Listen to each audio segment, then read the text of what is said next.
कृष्णा, उत्पन्ना एकादशी का क्या महत्व है? उत्पन्ना एकादशी की व्रत कथा क्या है? चलिए जानते हैं। धर्मराज युधिष्ठिर कहने लगे, हे भगवान, मैंने कार्तिक शुक्ल एकादशी अर्थात प्रबोधिनी एकादशी का सविस्तार वर्णन सुना है। अब आप कृपा करके मुझे मार्गशीर्ष माह के कृष्ण पक्ष की एकादशी के विषय में बतलाइए। इस एकादशी का क्या नाम है तथा इसके व्रत का क्या विधान है? इसकी विधि क्या है? इसका व्रत करने से किस फल की प्राप्ति होती है? कृपया यह सब विधान पूर्वक बताइए। भगवान श्री कृष्ण बोले, मार्गशीर्ष माह के कृष्ण पक्ष में आने वाली इस एकादशी को उत्पन्ना एकादशी कहा जाता है। यह व्रत शंखोद्धार तीर्थ में स्नान करके भगवान के दर्शन करने से जो फल प्राप्त होता है उसे बराबर पुण्य मिलता है। व्रत करने वाले भक्त को चोर, पाखंडी, परस्त्रीगामी, निंदक, मिथ्याभाषी तथा किसी भी प्रकार के पापी से बात नहीं करनी चाहिए। इसका महत्व मैं तुमसे कहता हूँ, ध्यानपूर्वक सुनिए। उत्पन्ना एकादशी व्रत कथा। बोलिए श्री हरि विष्णु नारायण की जय। युधिष्ठिर कहने लगे कि हे भगवान, आपने हजारों यज्ञ और लाख गोदान को भी एकादशी व्रत के बराबर नहीं बताया, सो यह तिथि सब तिथियों से उत्तम कैसे हुई, बताइए। भगवान कहने लगे, हे युधिष्ठिर, सतयुग में मुर नाम का दैत्य उत्पन्न हुआ। वह बड़ा बलवान और भयानक था। उस प्रचंड दैत्य ने इंद्र, आदित्य, वसु, वायु, अग्नि आदि सभी देवताओं को पराजित करके भगा दिया। तब इंद्र सहित सभी देवताओं ने भयभीत होकर भगवान शिव से सारा वृतांत कहा और बोले, हे कैलाशपति, मुर दैत्य से भयभीत होकर सब देवता मृत्युलोक में फिर रहे हैं। तब भगवान शिव ने कहा, हे देवताओं, तीनों लोकों के स्वामी, भक्तों के दुखों का नाश करने वाले भगवान विष्णु की शरण में जाओ, वे ही तुम्हारे दुखों को दूर कर सकते हैं। शिव जी के ऐसे वचन सुनकर सभी देवता क्षीर सागर में पहुँचे।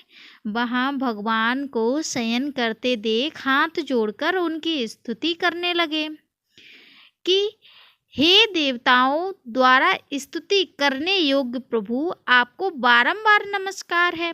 देवताओं की रक्षा करने वाले मधुसूदन, आपको नमस्कार है, आप हमारी रक्षा करें। दैत्यों से भयभीत होकर हम सब आपकी शरण में आए हैं। आप इस संसार के कर्ता, माता पिता, उत्पत्ति और पालन करता और संहार करने वाले हैं। सबको शांति प्रदान करने वाले हैं। आकाश और पाताल भी आप ही हैं। सबके पितामह ब्रह्मा, सूर्य, चंद्र, अग्नि, सामग्री, होम, आहुति, मंत्र, तंत्र, जप, यजमान, यज्ञ, कर्म, कर्ता, भोक्ता भी आप हैं। आप सर्वव्यापक हैं। आपके सिवा तीनों लोकों में चर तथा अचर कुछ भी नहीं कर सकते। हे भगवान, दैत्यों ने हमको जीतकर स्वर्ग से भ्रष्ट कर दिया है और हम सब देवता इधर उधर भागे भागे फिर रहे हैं। आप उन दैत्यों से हमारी रक्षा कीजिए। इंद्र के ऐसे वचन सुनकर भगवान विष्णु कहने लगे, हे इंद्र, ऐसा मायावी दैत्य कौन है जिसने सब देवताओं को जीत लिया? उसका नाम क्या है? उसमें कितना बल है और किसके आश्रय में है तथा उसका स्थान कहाँ है? यह सब मुझसे कहो।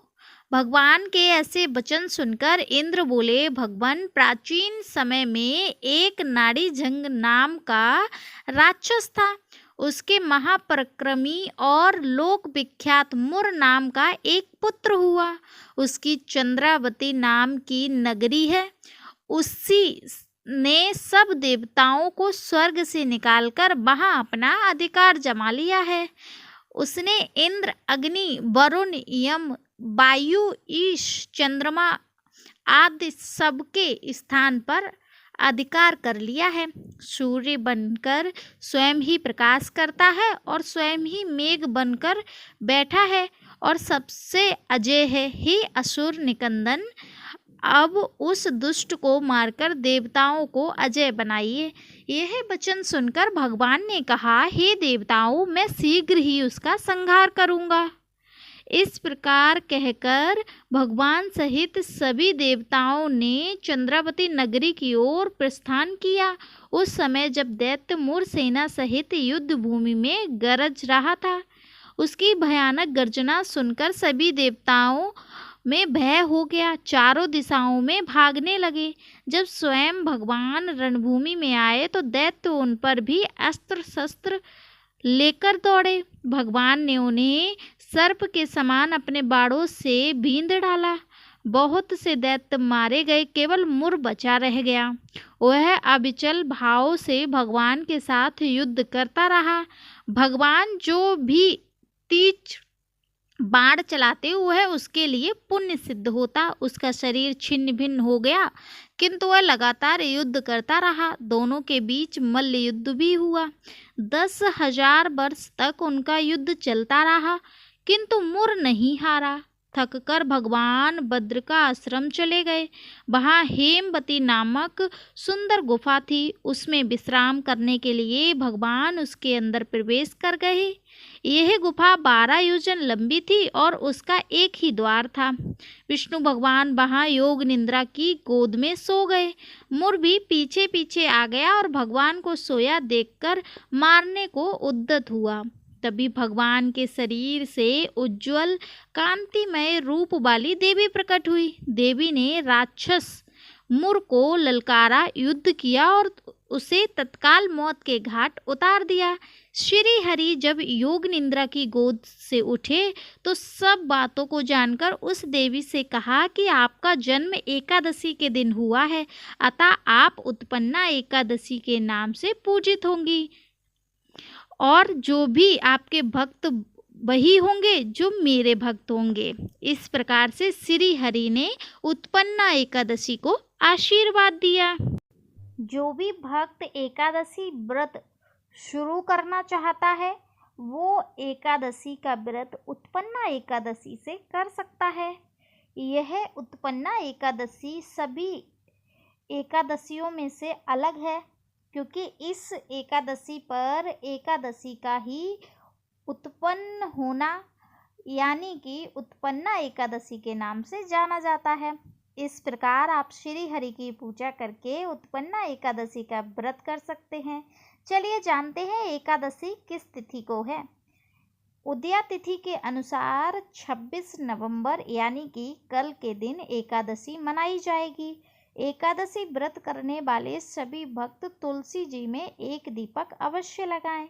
27 नवंबर को एकादशी का पारण कर सकते हैं।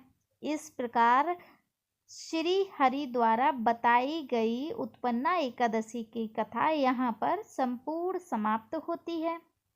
बोलो श्री हरि नारायण की जय। जानकारी अच्छी लगी, कथा अच्छी लगी तो भक्तजन कमेंट सेक्शन में राधे राधे अवश्य लिखें।